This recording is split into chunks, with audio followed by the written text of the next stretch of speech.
y listo. Ahora ya está esto conectado con Facebook. Son tímidos, todos aquí. Todos. Yo también me voy a quitar la mía, ¿eh? Bueno, ahora pondremos a Ana en grande. Y ya está, cuando hable. Bueno, Ahí pues está. cuando queráis. Uy, ya 15, ¿eh? Bueno, lo que haremos ahora será quitar los micrófonos de... Vamos a quitar los micrófonos de los que no vayan a hablar, de momento, y voy a quitar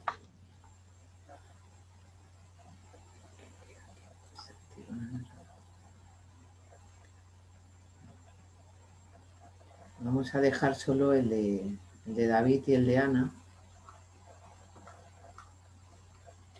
Pues cuando queráis. Muy bien, pues empecemos. Buenos días a todos. Bienvenidos todos nuestros asistentes. Veo que son 15. Muy bien. Gracias por acompañarnos ahora en esta penúltima pues ponencia que hemos presentado dentro de este ciclo organizado por el Centro de Estudios Humanistas Toltecayo y el Seminario de Antropología y Humanismo de la UACM. Entonces, pues gracias. Qué bueno que están aquí.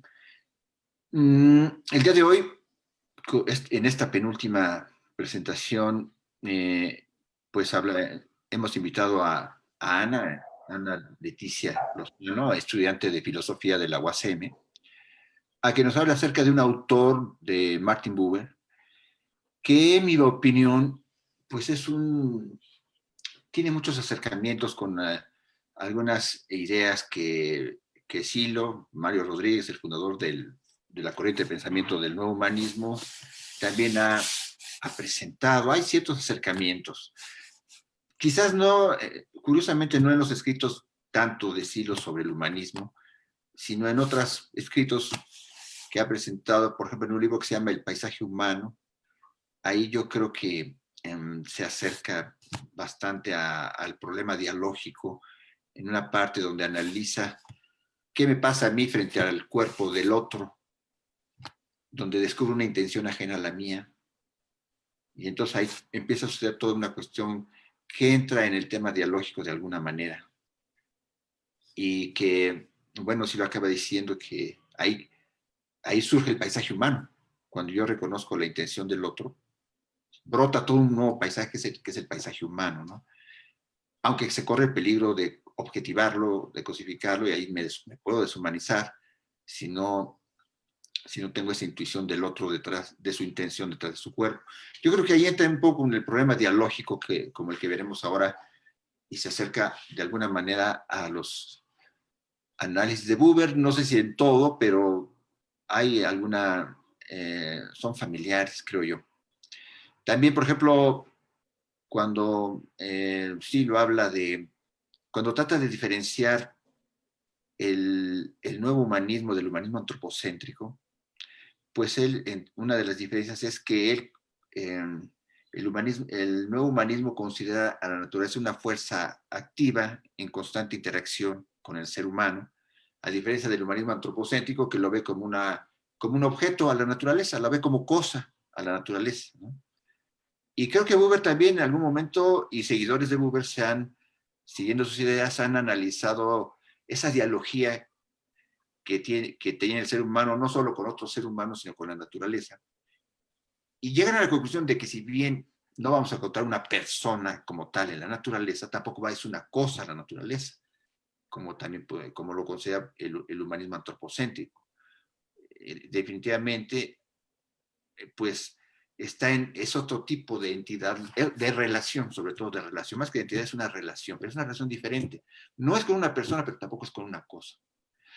Y en este sentido, por ejemplo, Buber habla de una gradación, en fin, yo no me metería mucho en ese asunto, más bien, ahorita estamos con la exposición de Ana, pero creo que también da pautas Buber para un trato con la naturaleza no cosificador, que creo yo que en este momento que estamos enfrentando a la naturaleza desde muchas perspectivas, como los virus, pero también como el cambio climático y todo esto, pues vale la pena esa visión que nos entrega el nuevo humanismo y también Buber de la naturaleza en interacción con nosotros, sino como una fuerza pasiva, ¿no? Entonces creo yo que es interesante, ¿no?, ver este encuentro de estos dos pensadores, hasta dónde se traslapan, hasta dónde no.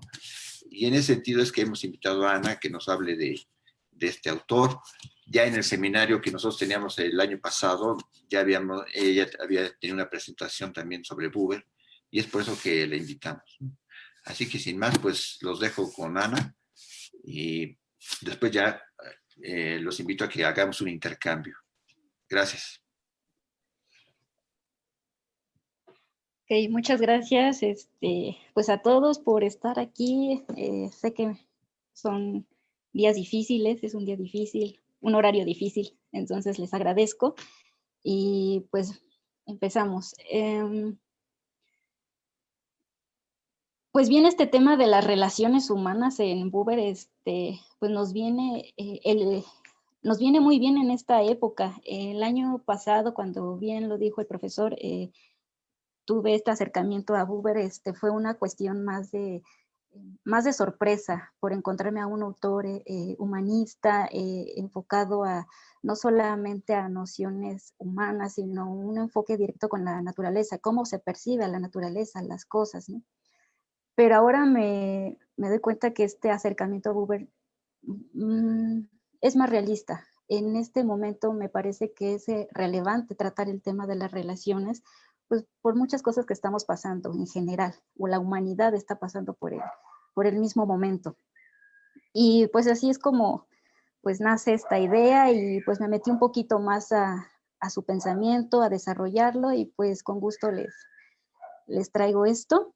Y bueno, si me lo permiten, voy a compartir un poco de la presentación.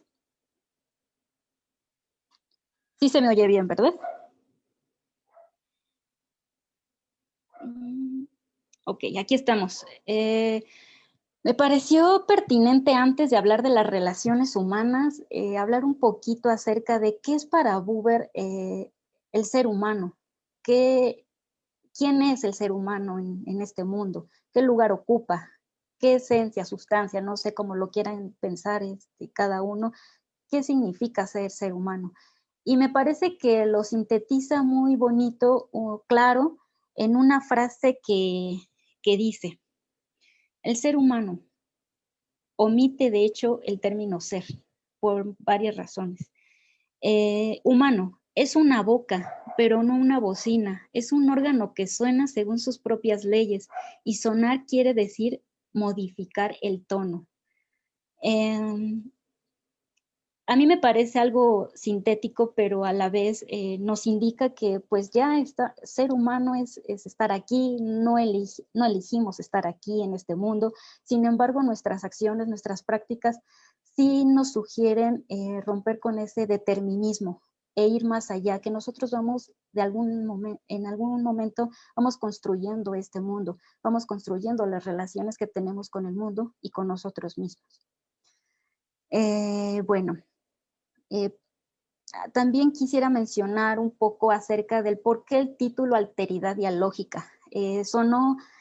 Hubo varios cuestionamientos referente a esto de, oye, ¿por qué alteridad si Buber no habla de alteridad? Realmente Buber no habla en sí de alteridad, él habla de encuentros, de vinculaciones. Sin embargo, yo lo vinculé con este concepto porque me parece, con este término, porque me parece como algo más general, algo que podemos entender pues la mayoría. Alteridad proviene pues del alter, de ver al otro, de pensar al otro. ¿Quién es el otro? Puede ser naturaleza, puede ser el mundo en general, pero en esta cuestión humana pues es el otro como ser humano. Es darme cuenta que el otro está presente, que existe en el mundo, que tiene una intencionalidad en el mundo, y yo me encuentro también en el mismo mundo y estamos todo el tiempo vinculándonos, relacionándonos. Entonces, por ello el término de alteridad. ¿El por qué no ocupé la otredad? Pues por simplemente razones de percepción, de conocimiento frente al mundo, de estar frente al mundo. La otredad más me indica el sí representar a un otro, darme cuenta que está, pero no lo considero parte de mi mundo, no me afecta el otro. En cambio, en la alteridad ya hay un encuentro, ya hay un entre. ¿Y por qué dialógico?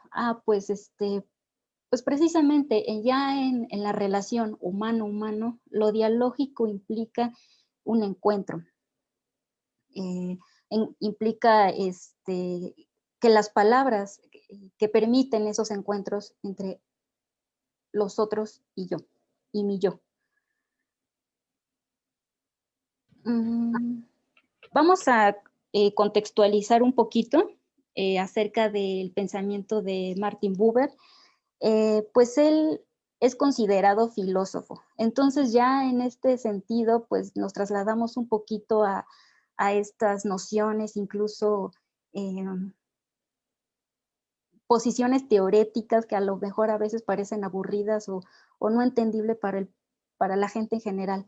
Sin embargo, pues aquí lo traemos como un personaje presente en nuestro tiempo actual. Él nace en Viena en 1878 y muere en Jerusalén en 1965. Realmente es un filósofo del siglo XX. Tiene estudios en filosofía e historia del arte. Me parece que esos son sus primeros estudios, son sus primeros acercamientos a la filosofía. Y eso se nota en el lenguaje que a veces ocupa en sus obras. Es realmente, sí, filosofía, hay teoría, hay abstracciones, sin embargo lo aterriza de una manera tan bella con una calidad poética que a veces con sus frases nos hace acercarnos también a sus obras. Tuvo una influencia sionista. Para ver un poquito, pues sabemos que esta influencia, este sionismo es un intento por nacionalizar, por crear una identidad judía en el Estado de Israel. Ha tenido sí sus críticas finalmente, pero pues esta influencia la tuvo Buber, ¿no? Fue profesor en la Universidad de Frankfurt hasta 1933, entonces ya más o menos vamos viendo quién era Buber, en qué ambiente se desarrolló. Emigra a Palestina como profesor en la Universidad Hebrea de Jerusalén. Esto a raíz de pues de que Hitler toma poder.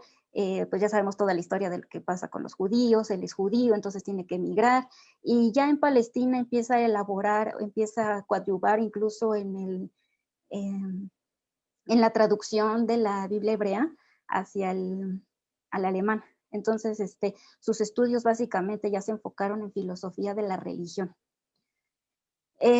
Su objetivo es esencial. Él pretende un diálogo entre judíos y cristianos. Esto no hay que perderlo de vista porque, bueno, el por qué habla de Dios, por qué habla de la divinidad, pues porque él es judío y su finalidad, su objetivo es entablar un diálogo entre estas dos, entre estos dos corrientes religiosas.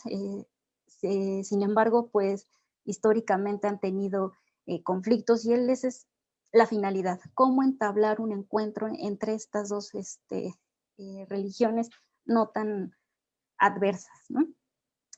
También tiene influencia de Gustav Landauer. Es un judeo-alemán, revolucionario anarquista, de ahí que también a Buber se le considere pues anarquista, y sí, no solamente es anarquista de la filosofía, es de la religión y en general es un anarquista social, ¿no? Rompe con esos arquetipos que se tienen sobre cómo vivir el mundo. Él pues se pelea con medio mundo, se pelea en buen sentido, ¿no? Su pretensión es arrastrar el tú eterno al mundo del yo. ¿Qué quiere decir esto? Traer a Dios, traer a la divinidad al mundo de nosotros, no verlo como un ser más allá de nuestras posibilidades. También aquí lo vinculé mucho con algunos otros pensadores más relacionados a la filosofía, porque estamos en ese ambiente. Él hace referencia incluso a pues a Sócrates por el tema del diálogo, hace referencia a Kierkegaard por el tema de la angustia humana, cuál es el origen, por qué vivimos angustiados. Definitivamente también hay una influencia marxista y de Nietzsche por el tema de la materialidad, por el tema de la mundanidad, del estar en el mundo. Y pues por la convivencia, algunos consideran a Buber también que tuvo, me parece que fue discípulo o al menos tuvo una relación con Edmund Husserl. Sabemos que él es el padre de la fenomenología, así se le ha considerado, pero hay un detalle aquí que se vincula mucho a Husserl con Buber, y es el tema de las vivencias, el tema de reconocimiento del mundo, ya no como una cosa, como un objeto pasivo, sino como algo que está aquí presente y que vive. Y pues en este contexto, pues hay algunos términos que quisiera mencionar antes de abordar más un poco a lo que va Buber, cuál es su pensamiento. Es el tema de la intencionalidad. Hay una intencionalidad ya no de un sujeto que está percibiendo el mundo, sino que hay una intencionalidad en el mundo. El otro también tiene intencionalidad. Entonces, la intencionalidad y la relación y la reciprocidad. Son tres conceptos que van relacionados, van vinculados y que quieren decir básicamente que hay un encuentro, hay una fusión de mi yo, de mi ser en el mundo, ¿no? El mundo me afecta y yo afecto al mundo. Es una interrelación. Y pues en esta idea de estar en el mundo, finalmente Buber pues plantea esta noción de, bueno, ¿y para qué estar en el mundo? ¿Qué significa estar aquí? Estamos en un mundo vacío, no, tenemos que buscarle sentido. Y ahí también el tema también que se le relaciona a Buber con el existencialismo, el para qué estar aquí, qué sentido tiene estar aquí. Obviamente, ya con toda esta contextualización, vemos que Buber pues critica todo, critica el solipsismo, lo considera como ese es un falso diálogo, nada, no me acerca a mí al mundo el solipsismo, es un falso diálogo que tengo ya sea con mi yo profundo, o con el yo supremo. Entonces, interior o exterior, a mí no importa, lo que importa es estar aquí, en el ahora, con los demás, con los demás seres, con los demás humanos. Él cuestiona a estas teorías estos enfoques empiristas del conocimiento, ¿no? Rechaza los imperativos, las leyes, las recetas que dicen así debe de ser el comportamiento o así son las cosas. Evidentemente por este ambiente cultural en el que desarrolla de la crítica, es un fuerte rechazo al positivismo, a la separación del sujeto con el objeto, también es una cuestión filosófica. Se pelea con la filosofía moderna, se pelea con las formas algunas formas de religión, algunas religiosidades, bueno, en fin, cuestiona el yo trascendental, y ya lo había mencionado un poco, rechaza esta idea de que el ser se encuentra más allá de mis posibilidades. No, el ser tiene que estar aquí, presente. Y pues en ese sentido también tiene una crítica a los absolutos, a las totalidades, ¿no? Al no percibir tampoco las subjetividades y considerar a otros como diferentes. Son diferentes, pero tenemos vínculo. Entonces él rechaza el que todos seamos iguales. Aquí me parece también que él sintetiza así como esta relación del yo y el mundo en esta frase que dice: nuestros alumnos nos enseñan, nuestras obras nos codifican. Básicamente quiere decir, el otro presente me enseña a mí. Y mi práctica, la actividad, es la que va a codificarme como yo. Entonces, y bueno, aquí ya pasamos un poco al tema de de la angustia humana. ¿De dónde proviene la angustia humana? Para Buber tiene origen en la separación. ¿En la separación de qué? Pues en la separación del yo, la separación del sujeto con el objeto. Pero ¿cuál es el sujeto? ¿Cuál es el objeto? Aquí es claro cuando dice, bueno, es que el mundo profano y el mundo sagrado se han separado. Si un ser humano, si un ser se inclina por el mundo profano, va a sufrir por la escasez que tiene del mundo sagrado. Sin embargo, viviendo en el mundo sagrado, pierde terreno, materialidad, se encuentra en otro mundo y ya perdió, ya no se encuentra en nuestro mundo, ya no está vinculado a nosotros. Entonces, ¿cuál es la propuesta de Buber? Pues dice que en el mundo real se intenta hacer coincidir precisamente estos dos mundos, el sagrado y el profano, no inclinarse por alguno de estos dos. Él apuesta a la no separación. Y en esta no separación, pues se halla la interacción, se halla el encuentro y la coexistencia ordenada. Él apela mucho también a que hay un orden. Dice que no lo podemos conocer, pero el encuentro mismo ya nos indica que hay un orden en el mundo. Y entonces el encuentro es lo más cercano que tenemos a ese orden. Aquí, pues también, si vamos a hablar del tema de lo dialógico, pues es importante abordar qué significa el lenguaje para Buber. El lenguaje para Buber ya tiene una noción un tanto sagrada, ya tiene esta carga sagrada. ¿Qué quiere decir esto? Para él el espíritu, sea lo que se entienda por espíritu, es palabra, y del ser humano, y el ser humano está presente en el lenguaje, es decir, nosotros al emitir lenguaje, al hacer lenguaje, el lenguaje es lo que está presente, ya estamos trayendo al mundo de nosotros, al ser, al espíritu. Por ello, el espíritu en su humana manifestación es la respuesta del ser humano a su ser tú.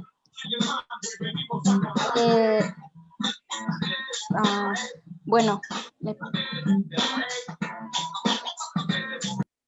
hay un... Ok, gracias. El lenguaje ¿qué quiere decir con esto del lenguaje? Bueno, ya estamos en este terreno del lenguaje. La pregunta sería, Buber, cuando estoy emitiendo mi discurso, cuando estoy emitiendo palabra, ¿eso es lenguaje para ti, Buber? Buber diría, no, el lenguaje permite el encuentro, y si no hay encuentro, entonces no es lenguaje, así tajantemente. El lenguaje del cosmos, ¿qué indica el lenguaje del cosmos? Pues es una interacción del yo con la naturaleza. Si yo no estoy interactuando con la naturaleza en la relación y en la intencionalidad, en el que yo reconozco a la naturaleza como un ser vivo, como un ser activo, más que vivo, un ser activo, entonces no hay lenguaje, hay otra cosa, hay vacío, diría él. Asimismo pasa entre nuestras relaciones humanas. Si yo emito palabra o yo estoy hablando con alguien, pero no hay encuentro, entonces para Buber no hay lenguaje tampoco. En este caso no hay, sería una lingüística del eros en el momento en el que hay un vínculo, hay un encuentro, porque solamente en esos encuentros puede estar presente el espíritu. Así es como más o menos lo explicaría. Bueno, pasando un poco a qué es el mundo para Buber. Él lo expone bajo se puede decir, bajo esta dicotomía, ¿no? El mundo del yo-ello y el mundo del yo-tú. Bueno, para empezar, el yo-ello, ¿qué indica el yo-ello? Pues es el mundo en el que vivimos nosotros, en el mundo el mundo de la separación, en el que estamos separados del otro, en el que no tenemos encuentros, el mundo vacío, diría Buber. En este caso, el yo, mi persona, ¿quién es en este mundo vacío? Pues es el ser es el sujeto que pues, solamente percibe, analiza, contempla el mundo, lo experimenta, lo siente, sí, tiene sensaciones, pero no va más allá, lo describe, lo representa, y pues el yo no tampoco tiene una subjetividad, no se reconoce como un ser subjetivo, se podría decir, está aislado de todo, separado del todo, ¿no? En este mundo, el yo también pues se dedica a calcular, a medir, a observar, pero sin ningún ir más allá, sin ningún ir con un sentido. El para qué lo estoy haciendo, esas preguntas, esas reflexiones no se hace el yo en este mundo del ello. ¿Qué es el mundo del ello entonces? Pues es el mundo pasivo, es el mundo inerte, es el mundo que se puede calcular, que se puede utilizar a mi beneficio, al beneficio del yo, el que está listo nada más para ser usado y satisfacerme. Eso es básicamente lo que implicaría el mundo del ello. Y pues bueno, la propuesta de Buber, ahora sí como aterrizando un poco más, es el mundo del encuentro, en el mundo del yo-tú. El mundo del yo-tú, el yo ya no es un humano que solamente está aislado, que está separado, que se dedica a percibir el mundo, no, no, no. Aquí en este mundo, el yo ya no está separado del tú, ya no está separado del otro, ya no está separado de la naturaleza, de las cosas, del otro sujeto, del otro yo. Aquí Buber dice que los encuentros por ejemplo, entre personas se darían a través de palabras y acciones amorosas. Él apuesta mucho a la acción y a la praxis. Poco le gusta decir que pues solamente con palabras bonitas podemos encontrarnos entre ellos. Él dice que es la práctica, la actividad, el movimiento, lo que nos hace estar presentes en ese encuentro, en esa interacción. Aquí el yo no se dedica a pues, solamente aprender al otro, no busca tampoco quererlo conocer en su totalidad, no le interesa, no tampoco lo quiere solamente describir, buscarle alguna cualidad o afirmar que lo conoce a partir de sus cualidades. No pretende someter al otro, ni a la naturaleza, ni al otro ser humano, no pretende dominarlo. Me parece que eso ocurre más en el mundo del yo-ello. Aquí en el mundo del yo-tú hay una intencionalidad entre los yos que participan, entre las subjetividades que participan, de lograr un encuentro. Eso es básico, lograr un encuentro. Buber diría, tenemos que remitirnos a ese vínculo primitivo, a ese que éramos antes de ser nosotros separados del mundo. Y bueno, en este mundo del yo-tú, ¿quién es el tú? Pues el tú ya es un ser activo, es un ser vivo que me está afectando, que afecta a mi mundo y que yo lo afecto. Estamos en constante interacción. Aquí el espacio ya no es una categoría mental que nos indica los límites del conocimiento. Para Buber aquí ya el espacio y el tiempo simplemente representan lo que es el lugar vivo del encuentro, el lugar en donde vivimos los encuentros. Y el tiempo indica la duración y que prácticamente Buber es enfático en esto, las duraciones no son largas, en los encuentros normalmente son cortas. Sin embargo, ese es el tiempo. Espacio y tiempo no son medibles para él, son momentos, instantes, ¿no? No son categorías, el tiempo y el espacio, son simplemente aquello que nos dice, aquí fue el encuentro, ahora fue el encuentro. Y pues básicamente eso. Él nos habla un poco también de estas cuestiones del amor, qué es el amor. Bueno, parecen nociones un poco abstractas y aparte relativas. Sin embargo, pues está presente esta palabra porque es la filosofía del amor y del encuentro.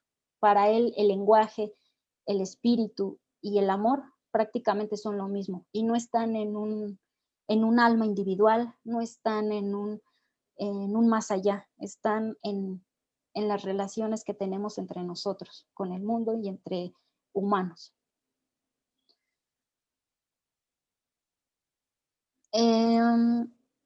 Aquí es un poco realista, sí, Buber, en el sentido que, pues él dice, no podemos prescindir de ninguno de los dos mundos. En el mundo del ello estamos y habitamos, es el mundo físico, material, el que tenemos que vivir, y aquí existimos. Entonces, lo que hace falta más bien es que los encuentros, el mundo del yo-tú, esas relaciones sean más continuas, sean constantes. No indica que vayamos a vivir en el encuentro eterno y mucho menos que querramos hacer del encuentro algo duradero. Dice, eso nos va a llevar más al abismo y de nuevo volvemos a la angustia.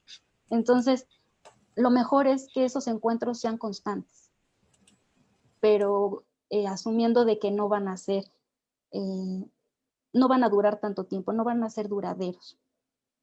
Entonces, pues ya aquí estamos en el terreno de que cómo se logra esa coexistencia. Entonces, nos está diciendo Buber, bueno, nosotros, humanos, vivimos en instituciones, solemos organizarnos, solemos vivir no quiero emitir la palabra comunidad porque le da otro sentido al término de comunidad, pero sí vivimos en conjuntos, vamos a decirlo así, en conjuntos humanos en el que nos organizamos para hacer cosas. Para la vida pública, como él le llama, vivimos en instituciones en las cuales, pues en eso existe la política, la economía, las formas de administrar los recursos entre comillado. Sin embargo, pues estamos también en ese mundo de las instituciones y de las organizaciones, vivimos seres humanos, vivimos subjetividades, vivimos yos que tenemos una vida privada, que tenemos sentimientos, que tenemos emociones, que tenemos, se puede decir, intereses particulares en ese sentido. Y pues en estas dos dinámicas estamos viviendo. Ahora, ¿qué pasa? Dice Buber, en el mundo suelen prevalecer instituciones negativas. Las hay positivas, claro que sí, pero suelen prevalecer instituciones negativas. ¿Cuáles son las negativas? Pues aquellas organizaciones sociales que tratan de eliminar, que tratan de desterrar a las subjetividades, que tratan de no mirar al otro, que más bien lo desconocen, lo asumen como una cosa. Por ejemplo, en un núcleo de trabajo en el que todos son entes son entes pasivos, inertes, son cosas que solamente hay que ponerlas a trabajar, les das un equipo y ya que funcionen solas. Esas instituciones, esas organizaciones, diría Buber, prácticamente o sea, son negativas, están desconociendo la alteridad, están desconociendo al otro. Hay palabra, claro que sí, hay palabras con las que se comunican, pero no son encuentros, no, esas palabras no generan vínculos, no generan interacciones. Entonces diría, pues ahí no hay lenguaje, ¿no? Ahí no hay lenguaje del eros. Para Buber es importante, sí, dice que no nos podemos tampoco, no podemos desconocer las instituciones porque esas son las que nos mueven como organización, porque él diría, vivir sin instituciones es como vivir como el golem, ¿no? El golem es una figura aquí que es un recurso bíblico, se podría decir, lo encontramos en la Biblia. Sin embargo, aquí lo está abordando como una metáfora de aquel ser que es autómata, descerebrado, pero más bien yo aquí diría es un descorazonado, alguien que no considera, una institución que no considera a las personas como alteridad, es como un golem, así autómata, mecanizado nada más. Sin embargo, él también nos habla de los sentimientos. Él nos dice que un sujeto, un solo sujeto, puede hacer de una institución positiva, la puede desterrar, la puede hacer, la puede deshacer. Es decir, porque hay sentimientos negativos también. Y en este juego, pues, está presente el capricho de un solo sujeto que no mira al otro, como organización, como una alternativa, como un alter, eh, pues también no es, para Buber no está bien. Entonces dice, bueno, ¿qué es lo que buscamos nosotros? Pues instituciones que logren la alteridad, que logren ver al otro como ser humano, que logren ver al mundo como, no como cosa que hay que usar, sino como algo vivo, algo que está presente y que nos está afectando todo el tiempo. Pues esto, entonces aquí ya toco el término de ahora sí comunidad, porque Buber diría, los conjuntos humanos no son comunidades, las comunidades solamente se pueden construir de humanos. Y bueno, ¿cuál es la diferencia entre un humano y un sujeto? Pues que el sujeto vive aislado, vive separado del otro, de la alteridad, no convive, no coexiste en la alteridad. El humano ya tiene una intencionalidad y encuentra la intencionalidad en el otro. Y solamente entre humanos se puede generar una comunidad y está presente el diálogo, el lenguaje del eros, que como lo diría Buber. Aquí vemos también que en la comunidad, pues justamente cuando él habla del encuentro, que yo lo llamo alteridad, pues hay una intersubjetividad, es el alter de subjetividades. Son varias personas distintas y diversas, pero que van a encontrar un punto en común, un lugar, un encuentro, se van a encontrar en un espacio y en un tiempo en el que pueden dialogar, interactuar. Se pueden vincular, se pueden encontrar en el otro.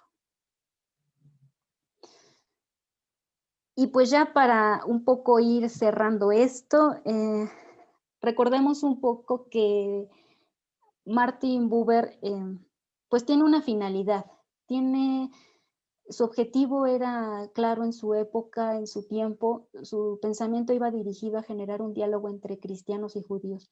Y en ese sentido, pues yo vi que era importante, a ver, ¿qué dicen los cristianos? Él como judío ya nos propuso su noción, cómo podría llegarse a ese diálogo. Ahora, ¿qué podría hablarse del lado de los cristianos? Entonces, no va a haber una exposición porque ya sería ya otro tema. Sin embargo, aquí me pareció importante rescatar un fragmento de una obra de George Agamben en el que expresa su pensamiento acerca de lo que es la parábola para el cristianismo.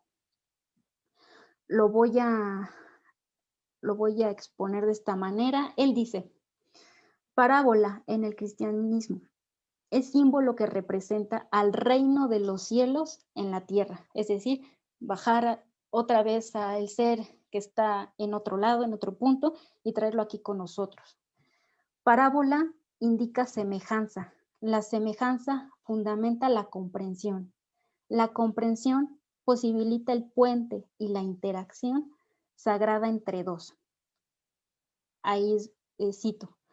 Cuando Jesús dice, se ha aproximado el reino de los cielos, es que se refiere a lo próximo, del que deriva del verbo ejizo, lo cual significa mano. En conjunto es al alcance de la mano.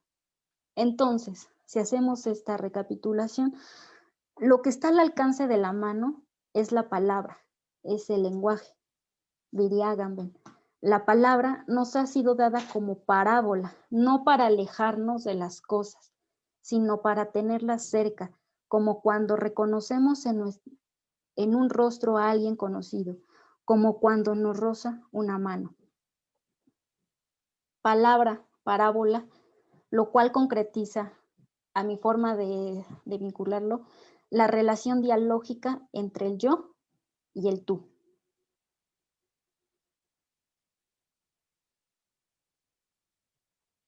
Y pues bueno, antes de concluir con esta exposición, pues quisiera exponer una frase con la cual pues Buber expresa esta emoción por la vida, esta búsqueda de sentido por la vida, el estar aquí, pero de otro modo, el modificar el tono. Él dice, llenar el tiempo de himnos y canciones y dar forma a la comunidad misma. Y pues eso es todo. Esperemos podamos charlar sobre esto y pues gracias por el encuentro.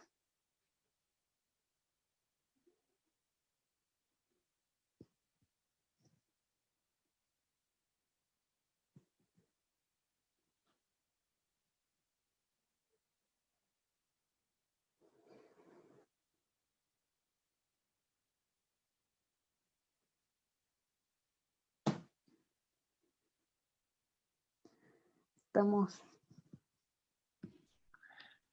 Ok, muchas gracias, Ana. Aplausos para ti. Y bueno, pues damos paso al intercambio. Intercambio musical, para empezar.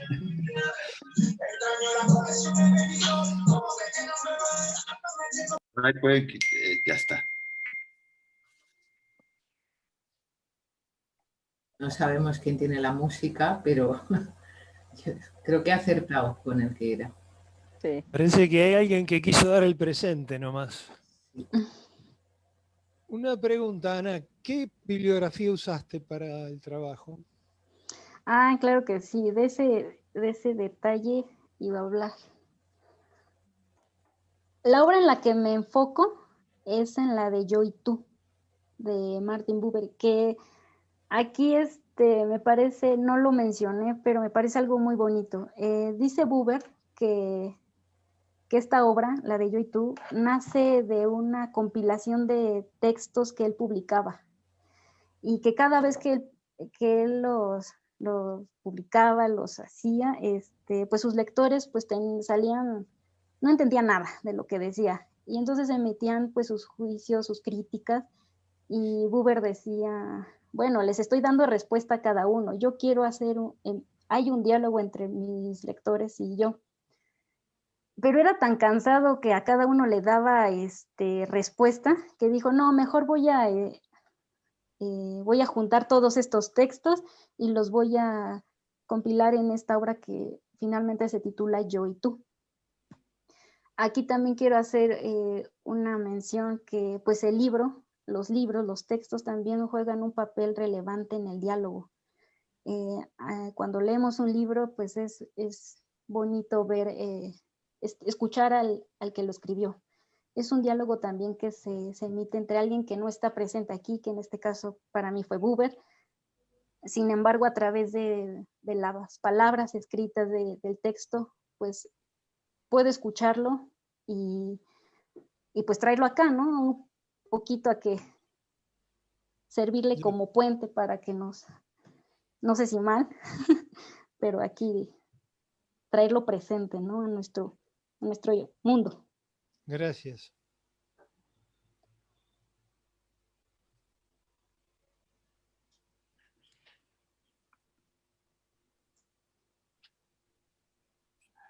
Yo tenía alguna pregunta. Bueno, lo primero, muchas gracias, muy interesante. La verdad que yo personalmente no conocía nada de Buber y me ha sorprendido mucho la proximidad, ¿no? Como decía David, con el humanismo.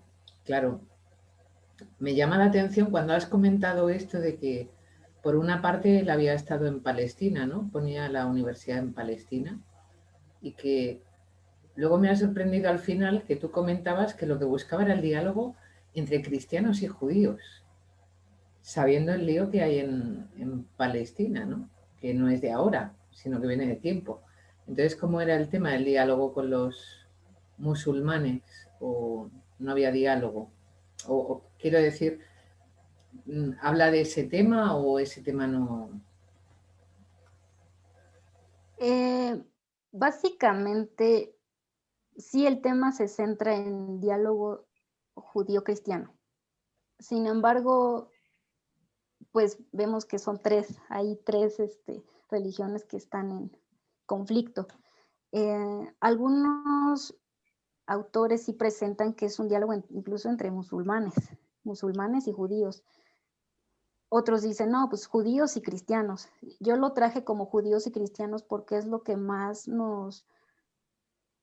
por esta cultura cristiana que tenemos, pues fue lo más cercano a nosotros para comprender de qué se trata esto, ¿no? Sin embargo, sí lo menciona, es un conflicto entre tres y en esos tres hay que arreglar algo, hay que emitir un diálogo, pero sí, me parece que ya es una cuestión de interpretación y yo lo traje más bien con ese sentido. Y luego otra segunda pregunta que me surgía es si hubo algún tipo de movimiento asociado o seguidores de su pensamiento, o no sabría cómo llamarle, ¿no? Que hayan tenido algún tipo de actividad relacionada con la propuesta. O él mismo, ¿no? Si tuvo algún tipo de actividad social más allá de lo que fuera la enseñanza. Sí, su momento más, digamos, más revolucionario, porque sí fue un pensador de la praxis, me parece que fue antes de estar en Palestina. Justamente con esta vinculación que tenía con Gustav Landauer, anarquista, socialista, y estaba en estos movimientos sí revolucionarios. Ya cuando emigra a Palestina, pues ya iba con otro enfoque un poco más de silla, ¿no?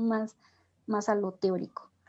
Y ahí es donde descansan más estos escritos, pero sí en su juventud sí fue más activo en No, yo lo preguntaba más en el sentido de si luego en Israel había dado pie como algún tipo de movimiento, algún tipo de no sé, algo. La influencia de Buber me parece que sí estuvo un poco apagada. Más fue por el terreno de, habla muy bonito, se expresa muy bonito, el humanista de los encuentros y del amor, pero tan en el terreno político, parece que no, tendría que buscar un poquito más, a ver, en general sí hubo una influencia específica de Buber en ese terreno, No, yo más lo político. planteaba porque, por ejemplo, a otro nivel, hay algunos amigos que andan rastreando, haciendo trabajos, por ejemplo, Néstor, ¿no? Con el tema de la historia de la no violencia, ¿no? Y justo hace unos días nos estuvieron hablando de algunas personas y me preguntaba, también teniendo eso en copresencia, me preguntaba si ahí en Israel había dado pie a algo, ¿no? En ese sentido era la pregunta, ya que él estaba como con ese interés en buscar un encuentro, ¿no? De las tres religiones. Pero bueno, no te quiero tampoco poner en un apuro, era por Sí, si te sería un sonaba a poquito ti. más. Lo que pasa es que por el sesgo temático que eligió Ana, dejó el aspecto por ahí axial de Buber, el que lo incardina con todo, que es el que era Hasidim. O sea, Buber era un religioso practicante, un tipo de una fe activa, o sea, era un místico, era un místico que pensaba. Y eso se ve por ahí en un ensayo que hay en El Eclipse de Dios, que es una colección de artículos. Pero siendo Hasidim, él estaba metido dentro de esa organización. O sea, la época del diálogo judío-cristiano es más de su época europea. Y con los musulmanes no se debe haber metido porque era judío y era sionista. Entonces a los musulmanes había que borrarlo del mapa nomás. Pero no era el pensamiento de él porque era un tipo no violento, pero estaba metido dentro de una ola que en sí era una afirmación negativa dentro de todo desde el punto de vista político.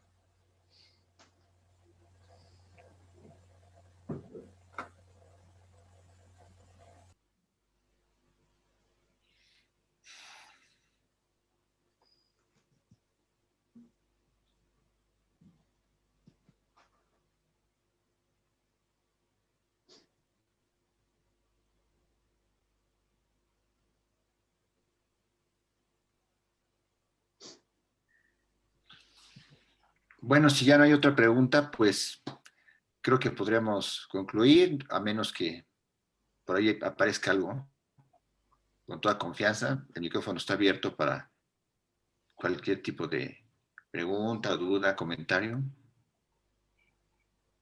Yo solo quiero felicitarla por la exposición tan buena que nos ha ofrecido Ana. Muchas gracias. Sí, de igual manera, muchas gracias por la invitación, muy buena exposición. Yo no soy de Buber, la verdad, pero voy a empezar a investigar sobre esto, me parece muy interesante. Y pues muchas gracias, Ana. Felicidades. Muchas gracias a ustedes por estar en este espacio, aunque virtual, pues pudimos emplear un encuentro. Gracias a ti, Ana. Hasta luego.